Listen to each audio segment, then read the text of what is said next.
Kogilu layout ನಿವಾಸಿಗಳಿಗೆ ಮನೆ ಹಂಚಿಕೆ ನಿರ್ಧಾರ ವಿಚಾರ ಸದ್ಯ ರಾಜ್ಯ ರಾಷ್ಟ್ರ ಮಟ್ಟದಲ್ಲಿ ಮಾತ್ರವಲ್ಲ ಅಂತಾರಾಷ್ಟ್ರೀಯ ಮಟ್ಟದಲ್ಲಿಯೂ ಕೂಡ ಸಾಕಷ್ಟು ಚರ್ಚೆಗೆ ಗ್ರಾಸವಾಗ್ತದೆ. ಈ ಬಗ್ಗೆ ವಿಪಕ್ಷಗಳು ತೀವ್ರ ಕಿಡಿಕಾರಿವೆ.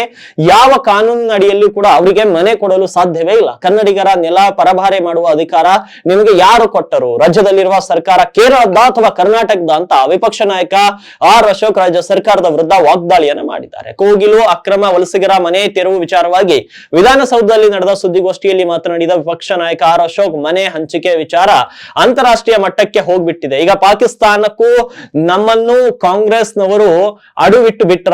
ಪಾಕಿಸ್ತಾನದವರು ಕರ್ನಾಟಕದ ಬಗ್ಗೆ ಯಾಕೆ ಮಾತನಾಡ್ತಾರೆ? ಪಾಕ್ನವರು ಮಹಾರಾಷ್ಟ್ರ ತಮಿಳುನಾಡು ಬಗ್ಗೆ ಯಾಕೆ ಮಾತನಾಡಲ್ಲ? ಸಿಎಂ ಡಿಸಿಎಂ ಜಗಳದಲ್ಲಿ ನಾವು ದುರಂತದ ತುದಿಗೆ ಬಂದು ಬಿಟ್ಟಿದ್ದೇವೆ. ಬಾಂಗ್ಲಾದವರಿಗೆ ಜಮೀನು ಕೊಡ್ತೀರಿ ಅಂತ ಆದ್ರೆ ನಾಚಿಕೆ ಆಗ್ಬೇಕು ಅಂತ ಕಿಡಿಕಾರಿದ್ದಾರೆ. ಇನ್ನು ಕೋಗಿಲೆ ಲೇಔಟ್ ನಿವಾಸಿಗಳಿಗೆ ಮನೆ ಹಂಚಿಕೆ ವಿಚಾರವಾಗಿ ಕೋರ್ಟ್ ಮೊರೆ ಹೋಗುವ ಸಂಬಂಧ ಚರ್ಚೆ ನಡೆಸಿದ್ದೇವೆ. ಈಗಾಗಲೇ ಈ ಬಗ್ಗೆ ಕಾನೂನು ತಂಡಕ್ಕೆ ಸೂಚನೆ ನೀಡಿದೆ. ವಿಜಯಪುರ ಜಿಲ್ಲೆಯ ಆಲಮಟ್ಟಿ, ಕೊಡಗು ಸೇರಿದಂತೆ ರಾಜ್ಯದಲ್ಲಿರುವ ಸಂತ್ರಸ್ತರಿಗೆ ಮನೆ ಕೊಡಲು ಯೋಗ್ಯತೆ ಇಲ್ಲ ಅಂತ ಆರ್ ಅಶೋಕ್ ರಾಜ್ಯ ಸರ್ಕಾರದ ವಿರುದ್ಧ ಕಿಡಿಕಾರಿದ್ದಾರೆ. ಇದು ವಫ್ ಬೋರ್ಡ್ ಆಸ್ತಿ ಅಲ್ಲ, ಸರ್ಕಾರಿ ಭೂಮಿ. ವಫ್ ಬೋರ್ಡ್ ಆಸ್ತಿ ಇದೆ ಅಲ್ವಾ, ಅದರಲ್ಲಿ ಮನೆ ಕಟ್ಕೊಡಿ. ಕೋಗಿಲು ಲೇಔಟ್ ನಲ್ಲಿ ಇರೋದು 650 ಕೋಟಿ ರೂಪಾಯಿ ಮೌಲ್ಯದ ಭೂಮಿ ಇದೆ. ಅನಧಿಕೃತ ಮನೆ ನಿರ್ಮಾಣದ ಬಗ್ಗೆ 1 ವರ್ಷದ ಹಿಂದೆ ಅಂದರೆ ಸೆಪ್ಟೆಂಬರ್ 12ರಂದು ಬಿಬಿಎಂಪಿ ಜಂಟಿ ಆಯುಕ್ತರಿಗೆ ತಹಶೀಲ್ದಾರ್ ಪತ್ರ ಬರೆದಿದ್ದಾರೆ. ಈಗ ಮನೆ ಕಟ್ಟಿಕೊಡಿ ಅಂತ ಯಾರು ಹೇಳಿದ್ರು? ಆಶ್ರಯ ಯೋಜನೆಯಲ್ಲಿ ಕೊಟ್ರೆ ಶಾಸಕರ ಅಧ್ಯಕ್ಷತೆಯಲ್ಲಿ ಕೊಡಬೇಕು. ನನಗೆ ಗೊತ್ತಿರುವ ಪ್ರಕಾರ ಬ್ಯಾಟರಾಯಪುರ ಶಾಸಕ ವಿದೇಶದಲ್ಲಿದ್ದಾರೆ ಅಂತ ಕಿಡಿಕಾರಿದ್ರು.